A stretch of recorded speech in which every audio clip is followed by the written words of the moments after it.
श्री स्वामी समर्थ. आला आहेस. स्वागत आहे तुझे आपल्या यूट्यूब चॅनलवरती. आजचा हा व्हिडिओ रोज न चुकता 2 मिनिट ऐक. जीवनामध्ये सुधार झाल्याशिवाय राहणार नाही. हे बघ, पैसा कसा कमवला जातो आज मी तुला सांगणार आहे. त्यामुळे आजचा हा व्हिडिओ संपूर्ण बघ. जर सहमत असतील तर यूट्यूब चॅनल सबस्क्राईब आणि व्हिडिओला लाईक करायला विसरू नकोस. आणि कमेंटमध्ये एक चमत्कारी अक्षर लिहूनच टाक.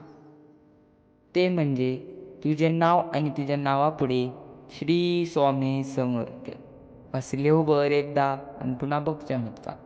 हे बघ, मी स्वामी तुला सांगू इच्छितो की पैसा कमवणे ही एक कला आहे. पैसा कमवणे ही कला आहे रे, ते तुला ठाऊकच असणार आहे. पर तसे नाही, मी काय सांगतो बघ. पैसा कमवणे कला आहे, मान्य आहे. पण त्यापेक्षाही मोठे म्हणजे पैशाबरोबर पैसा कसा जोडला जाईल हे सर्वात मोठे आहे. सर्वात चांगले म्हणजे कसा पैशापासून पैसा जोडला जाईल ह्याला म्हणतात कला. तुला जर धनप्राप्ती करायची असेल तू एकच गोष्ट लक्षात घे. तुझा संयम सोडू नको, जिद्द सोडू नको. तुझ्याकडे जर पैसे असतील तरी देखील तू स्वार्थी बनू नको. स्वार्थी झालास तर तुझं सर्व काही संपेल हे लक्षात घे. त्यामुळे कधीही स्वार्थपणा सोडून दे आणि तुझे काम कर. तू जे काही काम करतोस त्यामध्ये कधीही लाजू नकोस. आपण पैसा येईल. समज छोटं देखील काम असलं तरी देखील त्याला हलक्यामध्ये घेऊ नको रे तू. ते काम कधी मोठं होईल हे सांगता येत नाही. सर्वाची वेळ येते. खूप जरा कुणाची लवकर येते तर कुणाची उशिरा येते, इतकाच फरक आहे.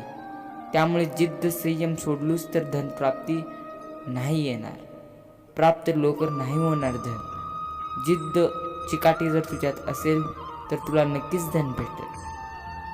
धन भेटण्यासाठी तुला एकच करावे लागेल, ते म्हणजे तुझं जे काही काम आहे, तू जे काही काम करतो त्या कामामध्ये कधीही लाजू नको.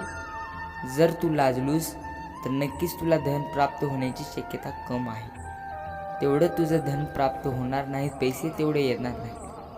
आणि हे बघ, मग तुला धनप्राप्ती देखील झाली तर तू स्वार्थी होऊ नकोस. स्वार्थी लोकांचा काल जास्त वेळ टिकत नाही रे. मी आहे ना बघणारा. त्यामुळे कशाला भेऊ नकोस. मी आहे तुझ्या पाठीशी.